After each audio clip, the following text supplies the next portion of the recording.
Nah, saat ini saya akan bahas tentang Mbak Im Wong. Oke, secara psikologis Mbak Im Wong merasa terganggu dengan apa yang dilakukan oleh bapak tua itu.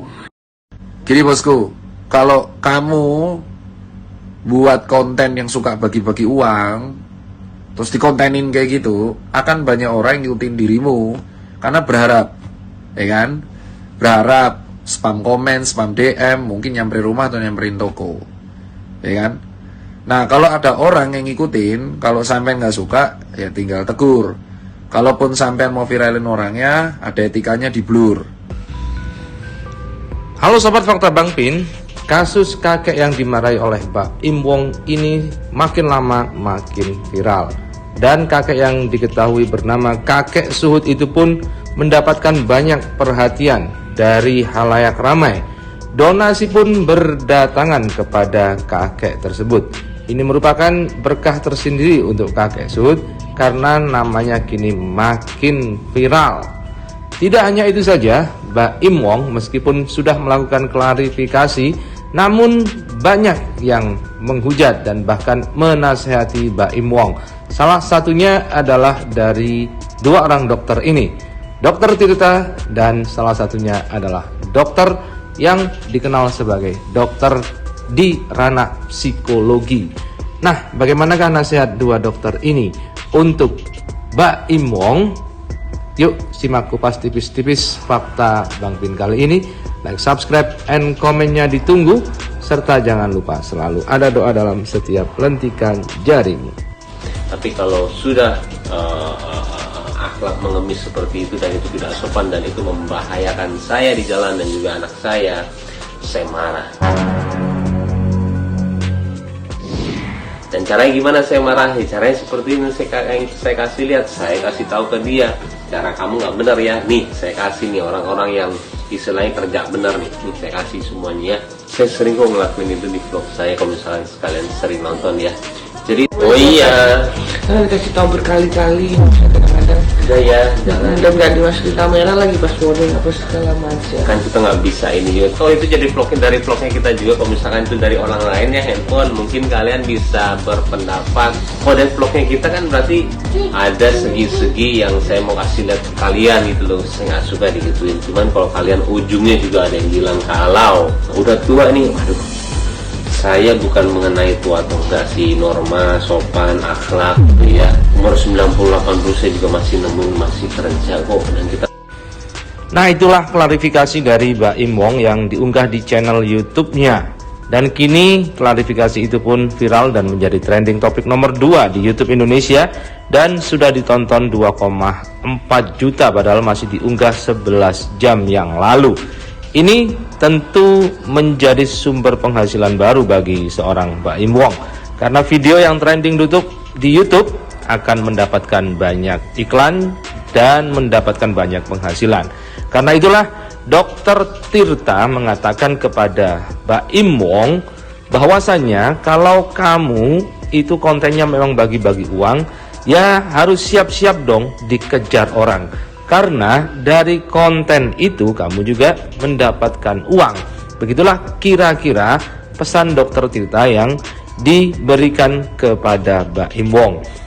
Kalau memang tidak suka, ya jangan dibikin konten. Tetapi kalau sudah dijadikan konten, maka harus di-blur.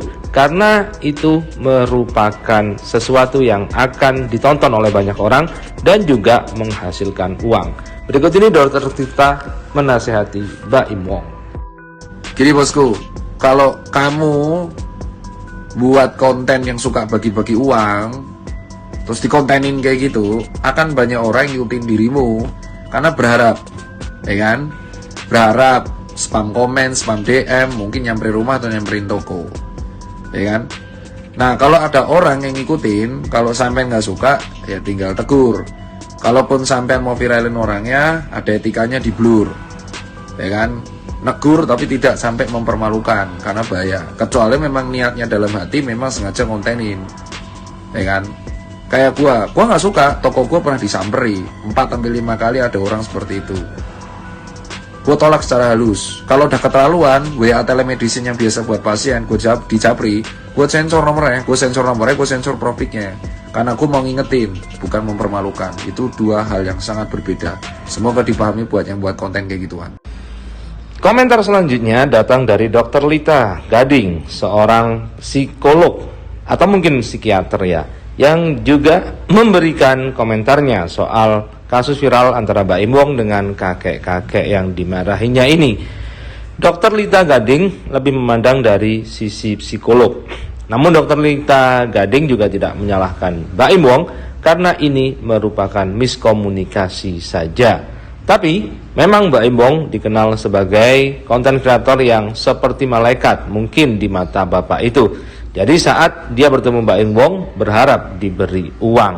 Nah, berikut ini secara lengkap apa yang dikatakan oleh Dr. Lita Gading terhadap Mbak Im Wong dan mengomentari soal kakek suhud yang viral tersebut. Nah, saat ini saya akan bahas tentang Mbak Im Wong. Oke, secara psikologis Mbak Im Wong merasa terganggu dengan apa yang dilakukan oleh bapak tua itu, yaitu dengan mengikuti dan memberikan satu pelajaran bahwa orang itu tidak baik untuk meminta-minta. Saya setuju, ya.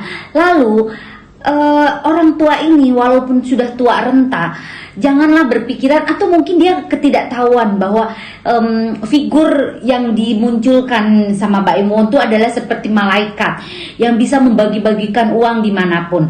Namun caranya yang saya kurang setuju, kenapa harus menunjukkan secara langsung terhadap si bapak itu? Mungkin ada positif negatif tergantung cara berpikirnya orang. Namun ini kan terhadap orang tua, maksudnya seperti itu. Dia memberikan contoh yang baik. Dia mungkin emosi karena dia lagi sedang hangout atau sedang quality time sama anaknya, ya kan. Namun kita juga nggak bisa nyalahin Mbak Im Wong semua dong, ya kan. Lalu dari si orang tua ini itu ketidaktahuan karena mungkin yang dilihat di TV itu dia seperti malaikat yang suka bagi-bagiin uang atau uang kaget dan sebagainya. Jadi di sini hanya miskomunikasi saja sih. Nah, permasalahannya Mbak Im Wong itu adalah orang yang terkenal, makanya di banyak-banyak lah gitu loh permasalahan itu dijadikan berita yang heboh. Ini di luar konten atau beneran ya. Tapi kalau saya lihat, kenapa ada kamera ya? Atau kenapa ada kamera besar dan ada yang memvideokan? Kalau memang itu hanya pribadi, saya jadi bingung. Nah, jangan suka bikin konten yang seperti itu. Nanti bumerang, akhirnya kamu juga yang kena. Oke, hati-hati. Bye, Lita Gading. Kan tinggal Kalau di untuk anak Jakarta. baca, kakek menyampaikan juga pihak keluarganya untuk memverifikasi. Ya. Dan coba biar kata udah kadang kan saya bisa silaturahmi dengan bapak ya, bapak ya oke. Nanti kita bisa terus bersilaturahmi. Iya. Kebetulan